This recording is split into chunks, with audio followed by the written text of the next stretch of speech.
Okay, now we've got our piece. I've laid it back up on here on the table, and this is what we call just kind of dry fitting it. So I'm making sure that I've got enough around where my lines are sitting, and if I need to trim off a little bit more, I've taken, you can see this seam right here, I've taken this leftover scrap piece that I had.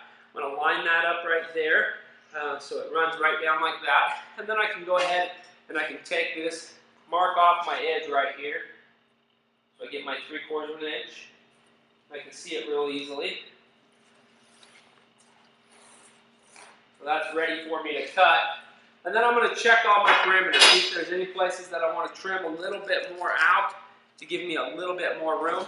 And I did notice right along here, I'm really tight right along here. So I'm going to go ahead, I'm going to make a little mark that says I need to cut out just a little bit more right along here. Give me that 3/4 of an inch. And it doesn't have to be exactly 3/4 of an inch. We just kind of use that 3/4 of an inch. Now, I'll cut this off. I'll put this together, and then once we cut this out, then we'll use this to trace out another one. I'm going to stagger my seam. Whenever we have a sink, we want to make sure that we're not putting, and we have our sink right in here, right where the window is. And so we want to make sure that we don't put a seam down where the sink is.